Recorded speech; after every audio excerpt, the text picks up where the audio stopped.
Thanks for checking out the Indy Handshake Wrestling Podcast. My name is Paul Ponte. I am joined today by a graduate of Creative Pro Wrestler Academy, the answer to your prayers, Ariela Nyx. How are we doing today? Hey, I'm good. How are you? Doing fantastic. I'm happy to have you on here. I know, we don't have to wear masks when we're talking over Zoom, which is nice. Right. Yes, nice. Yes.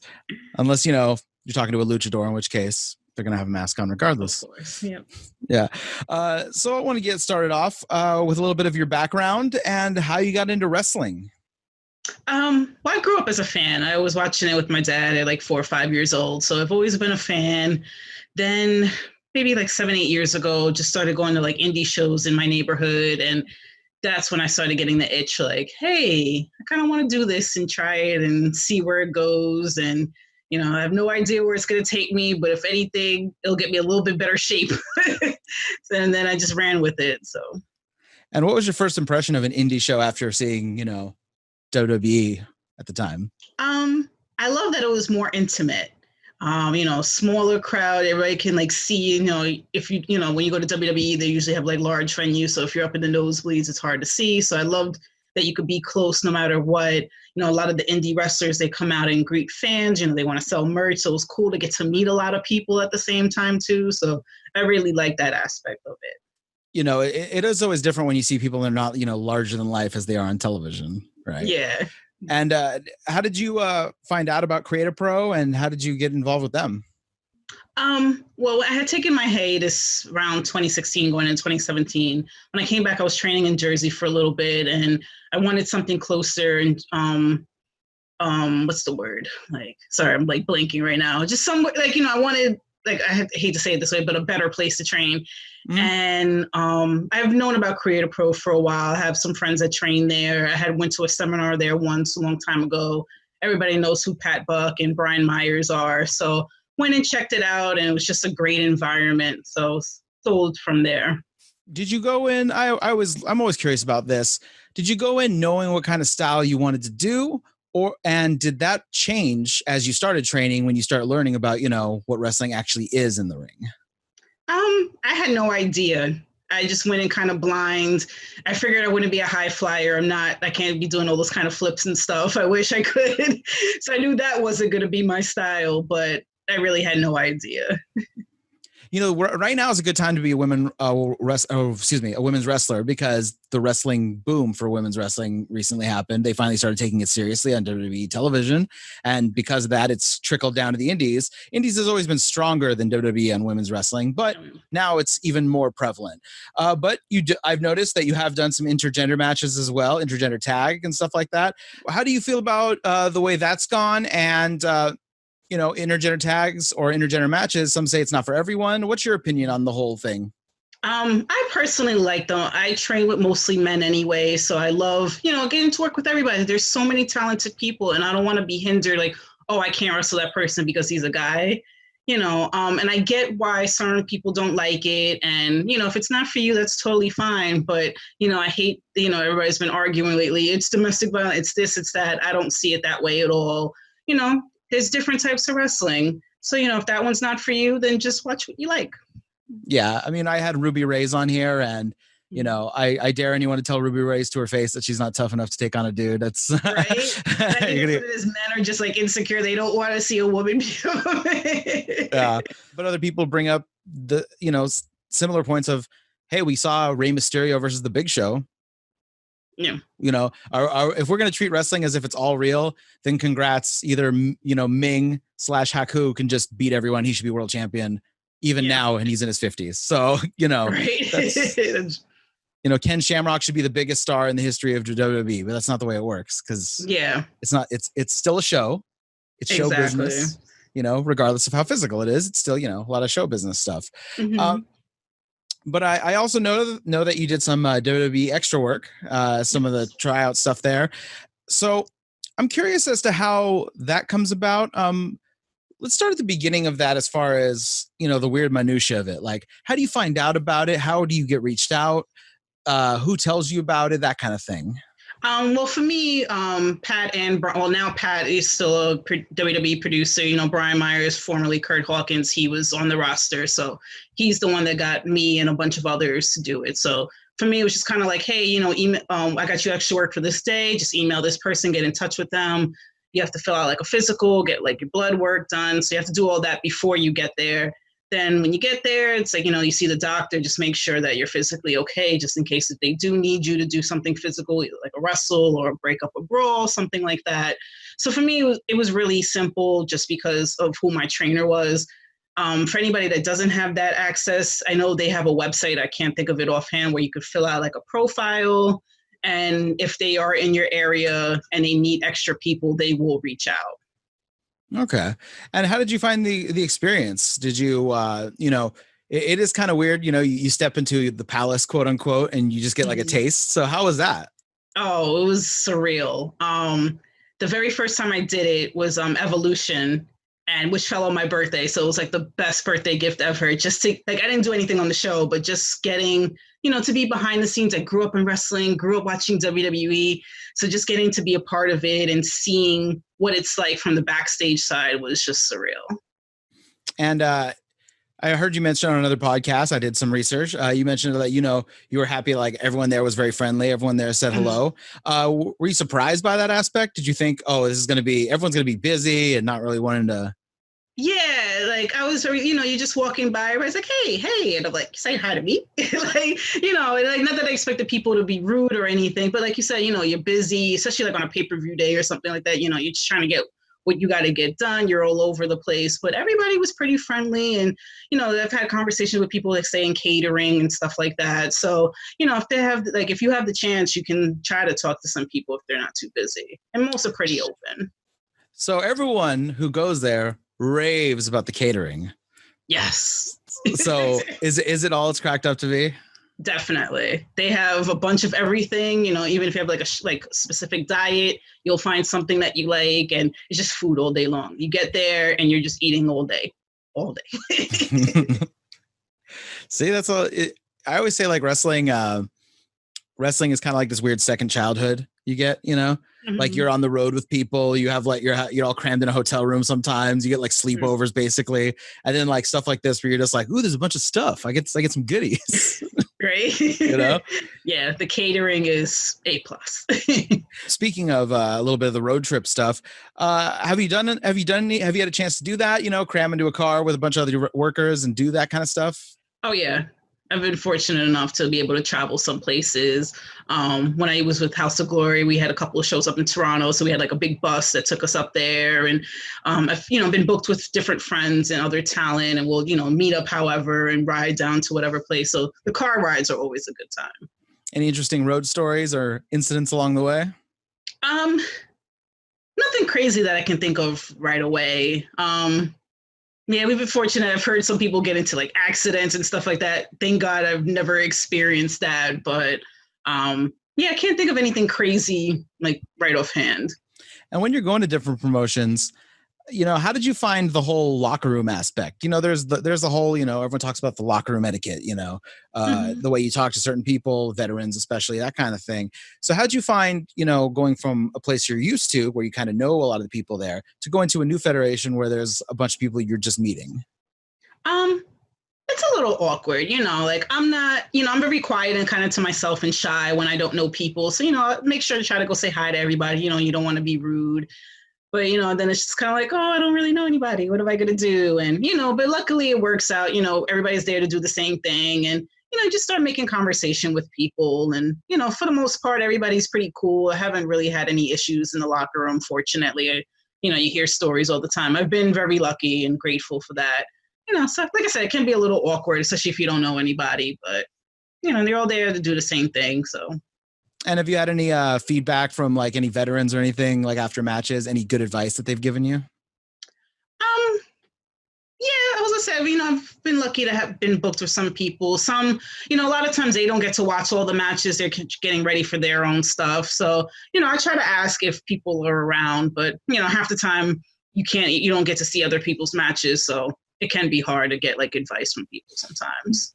True. Any business advice though? So sometimes, wrestlers always tell you, it's a good idea to put put out this kind of merch. Good idea to, work these kinds of shows, that kind of thing. Any fun stuff like that? Oh, you mentioned merch. I know somebody said, a few people have said, try to have everything at like every price point. Like somebody that's like, maybe a little kid wants to come up, only has like $1 or something like that. Like, so if you want to like really sell merch, try to have something in every price point. So I'm thinking about that stuff too. And, just have like the proper etiquette, like we said before, just go say hi to everybody in the locker room and, just try to be somebody. You don't want to get a reputation where you're like hard to work with and stuff like that. So just, being cordial to everybody. And have you had any weird surprises as far as that? Like, you hear, somebody tells you, this person's really hard to work with. Then you meet them and you find out, no, they're totally fine. I don't know what this person was talking about. I don't know. I was like nice surprises in wrestling. You know what I mean? I always like when people are like, exactly. This person sucks. And you're like, no, they're not bad at all. I don't know what you're talking about. Not at all. Yeah. I don't know. I can't think of it. I know. I'm so bad at this today. No worries. No, everybody I've worked with, I'm trying to think of anybody if I've heard bad stuff, but nobody's coming to mind at the moment. So let's take it back a little bit to starting training. You're watching on TV, you decide I'm going to start training wrestling. You get in the ring. What's the first, shocking moment of your training once you start getting in the ring and working on it? How hard everything is. Even the simple roll, learning how to bump, doing a lockup, the simple basic stuff that you work on those first few weeks. I remember like the rolls, I was just struggling. The first day I was sore for like 4 days after. So just the basic stuff, like all these talented wrestlers on TV make it look so easy. And, not that I thought it was going to be super easy, but I was like, wow, I can't even roll. Well, wrestling stuff like that. I mean, like, you've been in the business, what, 6 years, 5 years? Yeah. Going on 6 now with the hiatus in the middle. Yeah. And, even that's relatively short for like wrestling. Most wrestlers, they're not really great or in their prime until they're, pushing almost 40. And it's kind of crazy the way the business works. It's not like other sports where, your 20s are when you're at your best. And then everything after that is kind of like, there's, because you got to learn all the stuff that goes with it.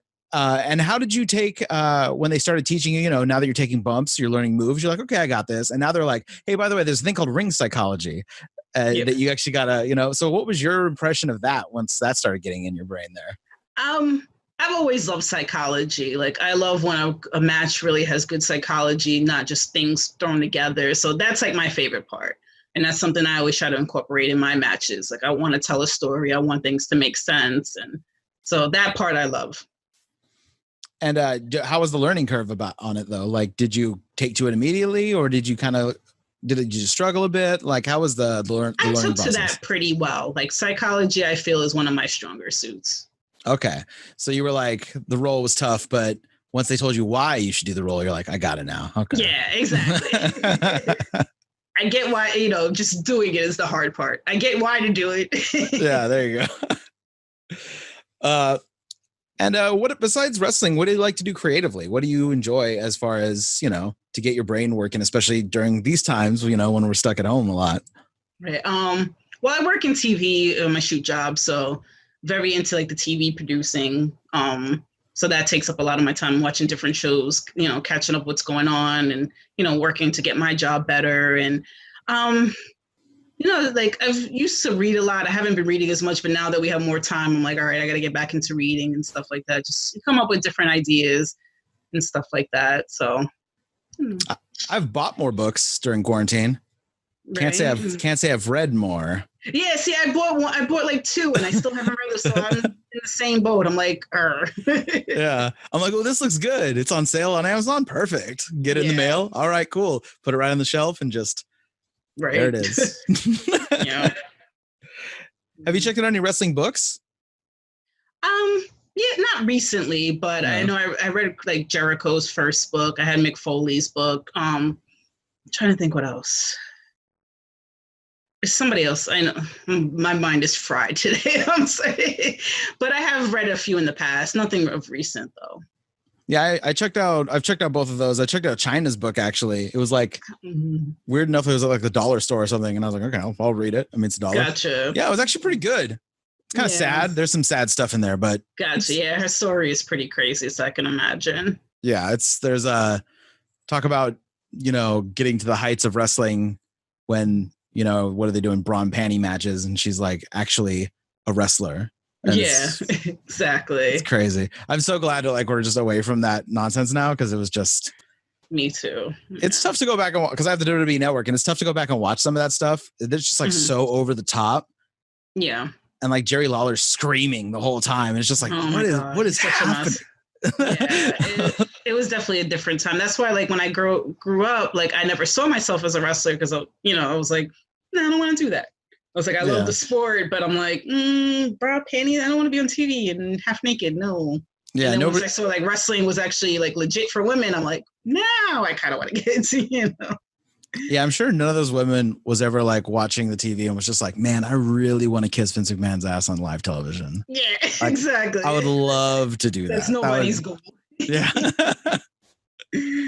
When you're working, your regular job in wrestling, has there been times when, one impacts the other? When, time is finite. You got to do your job, you got to pay the bills, you got to do all that. So are there any opportunities that you missed out on either end because of the other?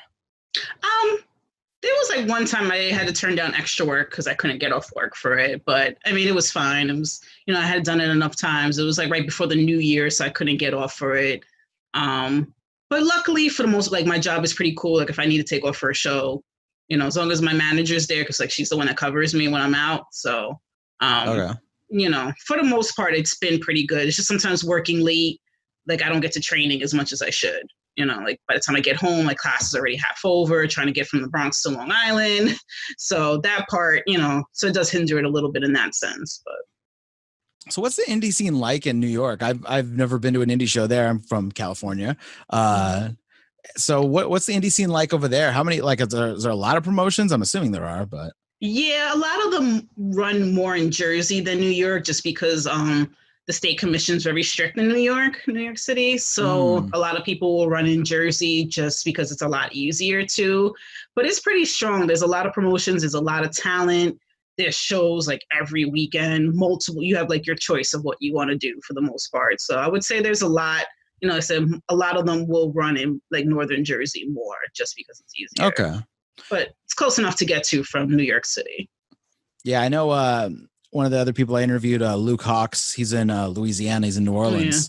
Oh, yeah. And yeah, great guy. And when WWE took WrestleMania there, and all these promotions from around the country wanted to run shows on WrestleMania weekend, obviously in New Orleans, you have to have a wrestling license. You have to be for there. So then everyone was hitting him up to use his license basically.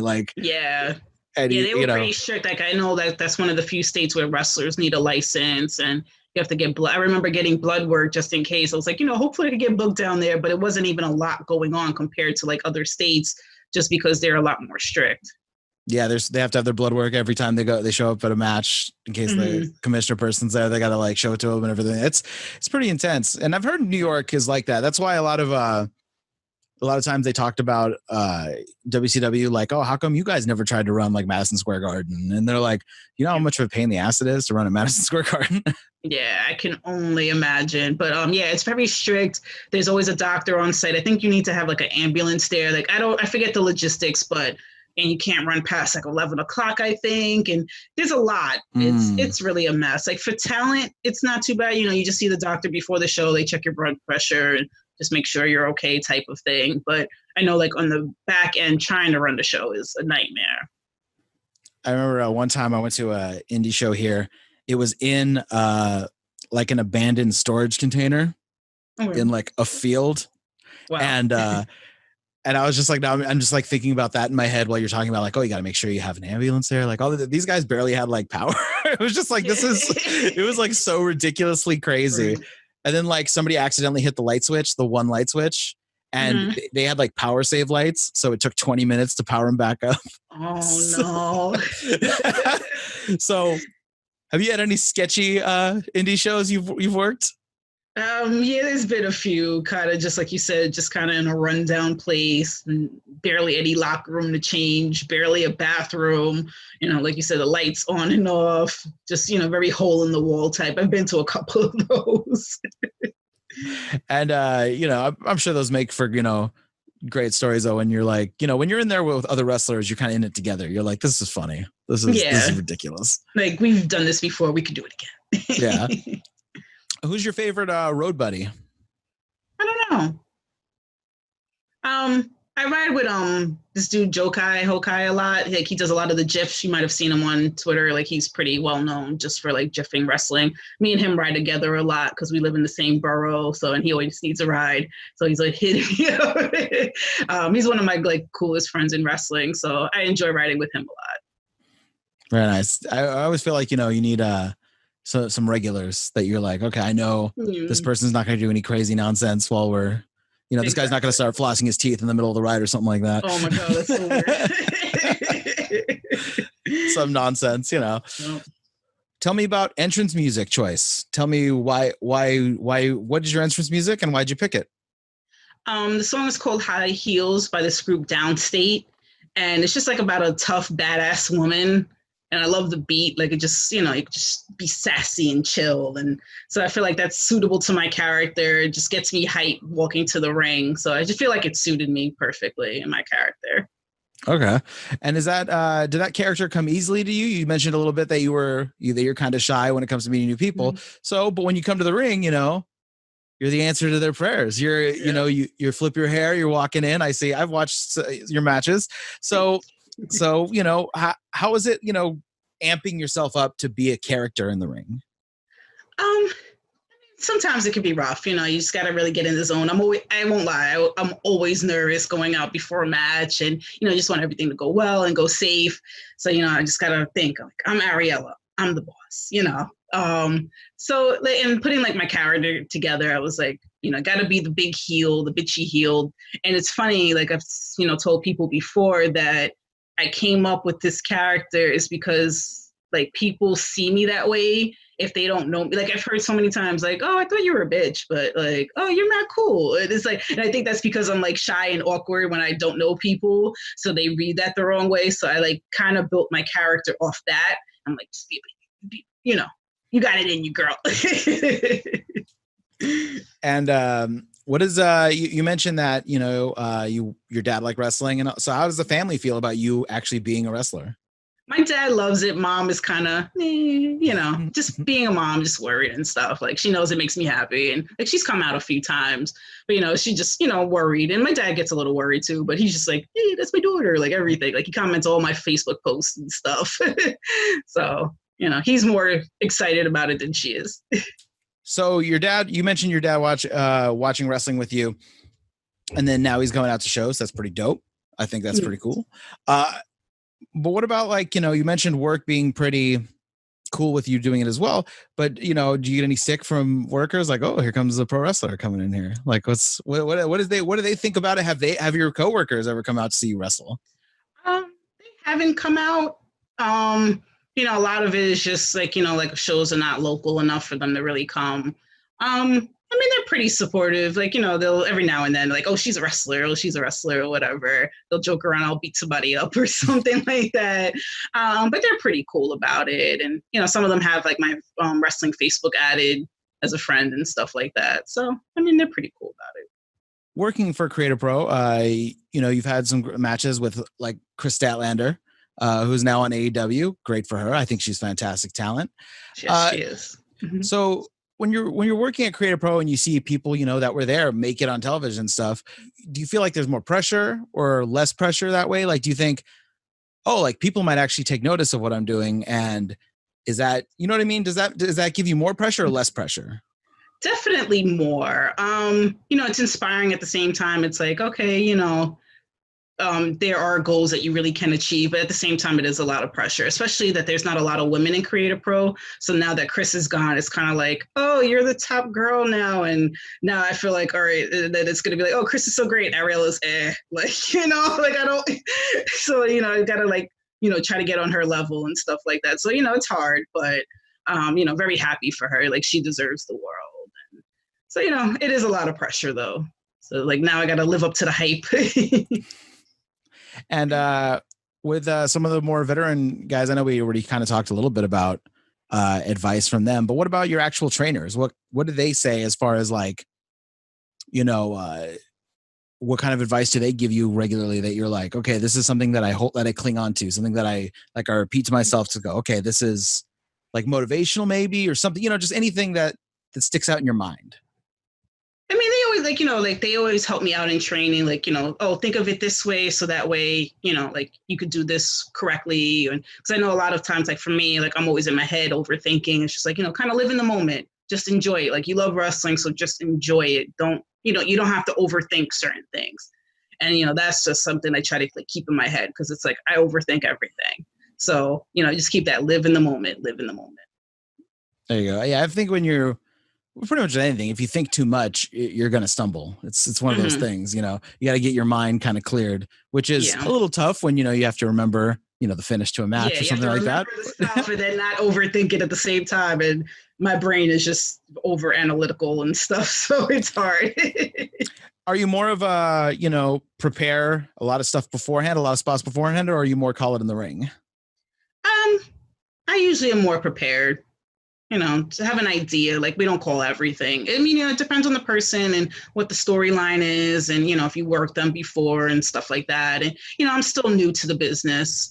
So, I still like to prepare more. I've done, matches at training, kind of on the fly. So, it helps you build it just, when you call stuff, sometimes things can go wrong. So you have to know how to cover it without making it obvious to everyone that something went wrong. So, but for me personally, I like to at least prepare a majority of it. Right now, we got a segment we like to call Take It Home. Now, what this means is the booker has ran out. He is very upset. He's screaming, it's time to take it home. I've actually seen this at an indie show. A guy screaming, take the fucking match home from the side of the ring. My God. I've seen this happen, and I loved it. I can believe it. So I got some rapid fire stuff here for you, but rapid fire is in quotes because feel free to, expand on what any of the questions are. What is a favorite move or hold that you don't use? Trying to think. That's hard. Why is it so hard? That I don't use. Why am I blanking on this right now? Oh my God. You know what? I love Pac's his red arrow, black arrow. Oh, okay. Very That's nice. So pretty, just the way he spins in the air. It's so weird because he looks so nervous, but he does it perfect every time. Yeah, that man is so good. He's just he does this weird thing where he's and you're like, oh my God, is this gonna be the time that he messes it? It's all he could think, and then nope, he just does it perfect. I'm like, how? So talented. We've, wrestling fans can be rambunctious, especially if there's alcohol at the event, which there's a lot of wrestling. No. Yeah. Any crazy fan interactions during the match? I've heard fans yell derogatory stuff, but you just tune it out. That's not fun. It's not. Luckily I haven't had too crazy, but there's been a couple where I'm just so gross, just gotta ignore it and just continue going. Where was this at? And it was in Jersey? It's been a couple of places, some in Jersey, it was one in New York, and then there was one time I was wrestling somebody and they were yelling stuff at her, and it was just I didn't even catch it, and then she told me after, and I was like, I wish I would have heard, because I would have fought them instead. I mean, it's been all over, kind of all over, but people are mean sometimes. Yeah, it sucks. Not good. Yell the fun stuff. Boo, because you're a heel. Don't exactly nonsense. I don't want you to cheer me if I'm a heel. Not at all. But, give what's wrong with the you suck. Just do that. You don't need to. You don't need to bring any nasty stuff in there. It's wrong. Yeah, it's wrong. Anyway, besides hurting you, what's the worst thing someone could do when you're wrestling them in a match? Try to mess up on purpose or go off the story and, go into business for themselves. And have you had that happen to you yet? No, thank God. Okay. I'd hate to tell you this. I'd hate to, worry you, but based on some of the people I've talked to who have worked in the business for a while, it's going to happen to you eventually, statistically. Oh, yeah.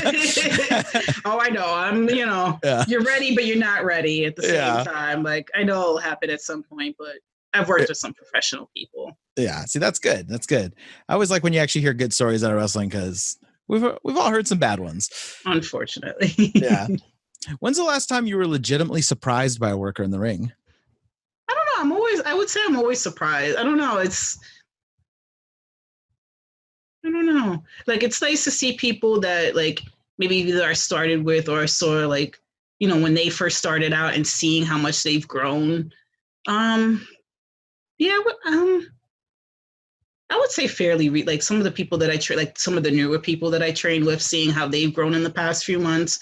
So, you know, I'm glad to see them continue to grow. And see, I like how you always keep it positive. I appreciate that. I try, you know. Yeah, that's great.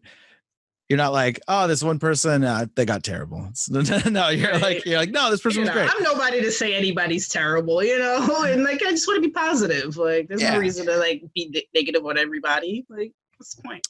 Who are some of the best workers you've worked with, like that you thought, not name wise? I mean, when you worked with them, you were like, oh, this person's so crisp, so clean. Everything they're doing, they're not like they're throwing punches, but I'm not even feeling it. Like they're so great at everything they're doing.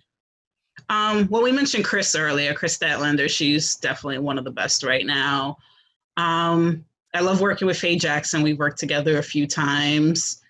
Effie's one of my favorites. Had a great match with him and Nick Iggy. Both of them were so good. And like, hopefully I get to work them again. I really liked the match I had with Savannah Stone. She was really great, especially for us, like not really knowing each other and having to put it together kind of last minute almost. So though we had a really good match. Those are like the first few that come to mind. Okay. So people need to take note, look some of those up, check those out.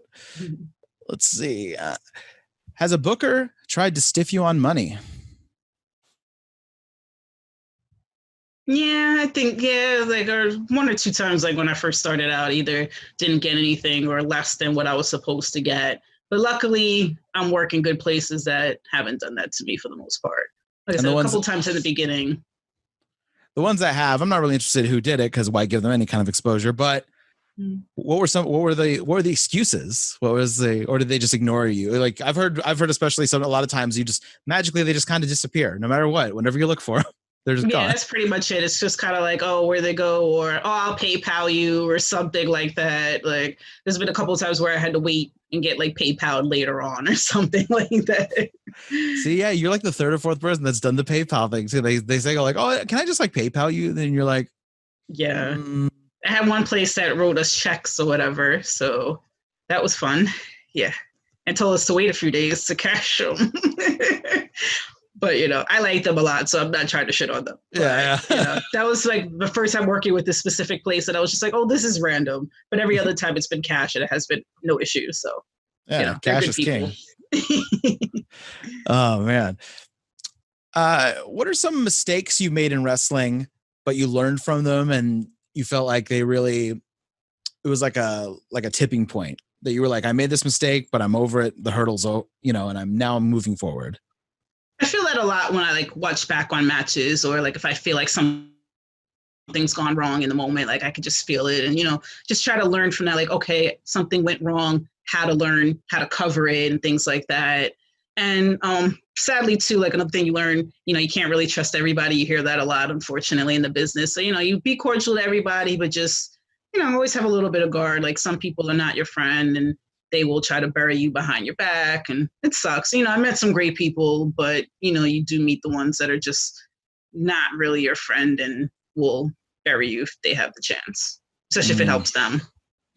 Yeah, it's always funny because I met a lot of people like that working in indie wrestling, because what's funny is what they'll do is they'll bury someone else to you, but then you're like, if you're telling me this, what are you saying about me when I'm not like, that's the first thing I think. If you need to like talk about something and there's like a serious issue and you know you're explaining your side, but then when you're just talking crap about somebody for no reason, then it's like yeah. Or you get those guys that you know, it seems to be everyone else's problem. It's always everyone else's fault. They're like, well, I can't believe this guy, and I can't believe that guy, and I can't believe this guy, and you're like, yeah. At some point, you know, are you gonna if you're driving on the freeway and every car is going the opposite way, are you saying they're all driving the wrong way, or are you? Oh, of course they are. Yeah. Yeah. You know. What's the hardest you've laughed at an indie show? Wow. Hardest I've laughed. I don't know. I would have to think about that. Okay, we can go back. Yeah, there's been like a few shows where it's just been a mess from beginning to end. But I don't know. I'm trying to think of something specific that just made me laugh, but I don't know. I'm blanking. I told you, my brain is fried. Yeah, no worries. A mess in what way? How are the shows a mess? Just very unorganized. Some of the matches were just off and starting late, and just nobody sticking to their times, and a lot. It's a lot going on. Yeah, from every angle, it was a mess. You've been traveling around. You've seen a lot of different gimmicks, I'm assuming. What's the worst gimmick you've seen? I saw something where it was like somebody was kind of like a fake Trump supporter or something like that. So that's always awful. Or like there was one that was like a Nazi, those real weird gimmicks I'm not a fan of, Wow. A Nazi gimmick in the 2000s. Yeah. I remember like at one point it blew up, and I don't know if that person's still booked at that one place they were working at, but I remember it blowing up about how, bad and awful it was. So yeah, definitely the Nazi gimmick. I don't even remember the guy's name. I just remember it was a Nazi gimmick and somewhere in Pennsylvania. Wow. I mean, and it's one thing because WWE's, they've, as great of a company they are, they've done some shady gimmicks in the past, a lot of them.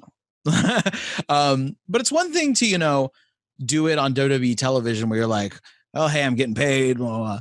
But now you're talking about like your actual job, hearing about how you dress up like a Nazi. You know what I mean? And like you chose this, like most of the people that do the bad gimmicks in WWE, it wasn't their choice. You know, like you chose to do this and thought it would get over because what? Yeah. And I'm really questioning like his circle of friends. He's like, I got an idea for gimmick. Hear me out. And not one of them was like, no. Don't want to do that, man. Yeah. Any when you're working indie shows, sometimes you get a lot of quote unquote big names on shows, whether they're a little more long in the tooth, maybe their glory days are behind them, or they're just taking a break from whatever promotion they're working for. Any former WWE, WCW, ECW guys, that kind of thing, they thought they were bigger than the show, thought they were better than the show, they really acted like it. And any situations like that, once again, don't have to mention names, but has that happened? It just doesn't exactly, but the one thing I could think of is being back at Hog, and one day Virgil just showed up and wanted to set up a table. He wasn't even booked on the show. I remember him just showing up. So, I mean, that's not exactly answering the question, but just for him to be like, think he could be there, kind of answers it. I can't think of anything else right away that. You were at the Virgil thing? Mm-hmm. Oh, very nice. I always love a firsthand Virgil account. That's always good. Yeah, I remember him just showing up. It's like, why was he here? People are crazy. Yeah, he was at a WrestleCon over here, and he wasn't even like trying to say hello to people. Like as people were walking by, he was just like $20. $20. That's all he said. Just the price. I was like, all right, exactly.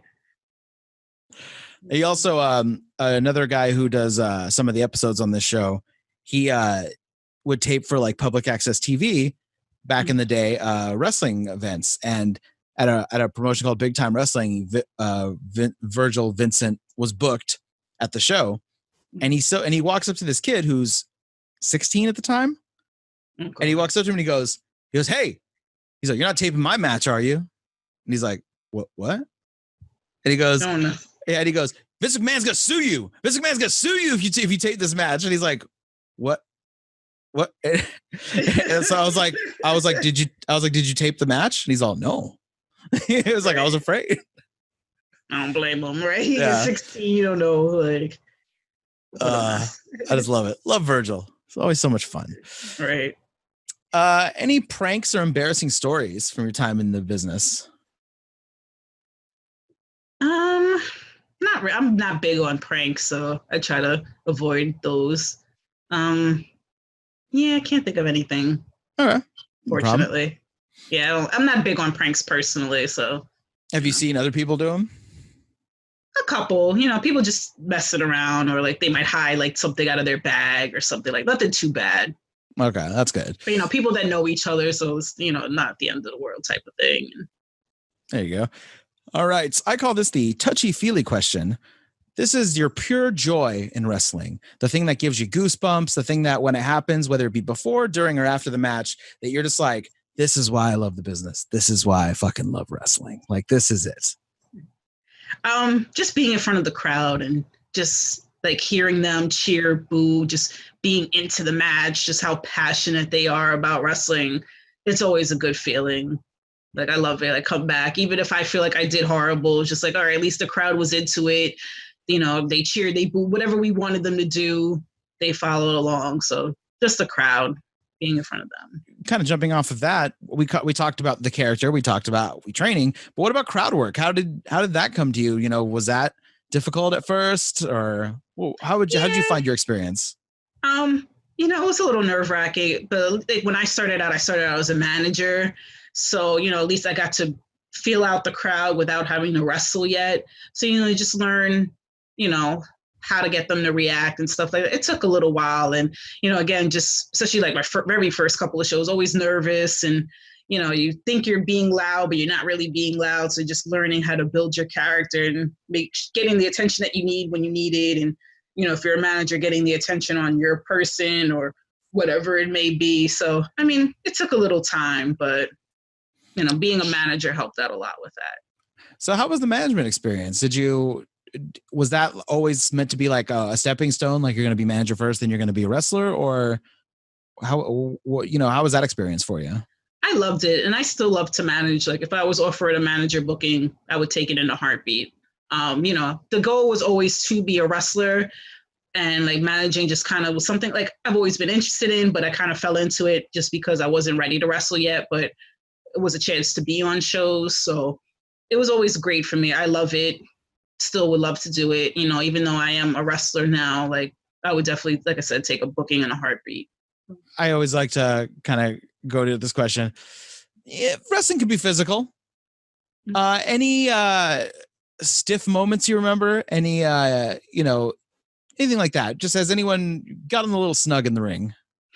There's been a couple of times, a couple of forearms have hit me like in the jaw instead of the neck, stuff like that. Nothing, thank God, I've never had any serious injuries. There's been plenty of times where I've had bruises all over.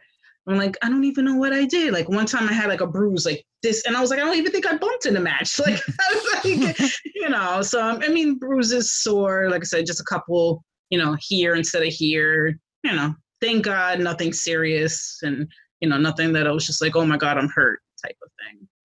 And I noticed on a different podcast you were on, you talked about, who you'd like to work. I think you mentioned Daniel Bryan being one of them.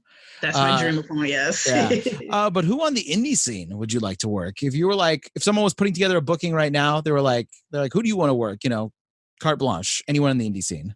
The first person I always say was Jordynne Grace, just because like she's so good, obviously. And I was supposed to wrestle her about 2 years ago, and then the show got canceled. So it was like knowing that I was going to have the chance and then never got the chance. So she's always going to be first on my list. So hopefully one day that can happen. Kylie Rae is another one. Like she's so good and she's blowing up all over. So hopefully I get to work her. Shazza McKenzie was another one that I was supposed to wrestle back in April, but then COVID. So she's on my list too. There's so many people. There's like the indie scene is so talented right now. Give me everybody. With that, we have reached the end of the interview. I really appreciate you being on the show, Ariela. Please, though, put yourself over. Where can people reach you, get merch, any of that stuff? I have Facebook, Twitter, Instagram at Ariela Nyx. Very simple, my name. And if you want to support and buy some merch, my website is arielanyx.bigcartel.com. Thank you very much. And I appreciate you coming on here and being on the podcast today. Thank you for having me. This was fun.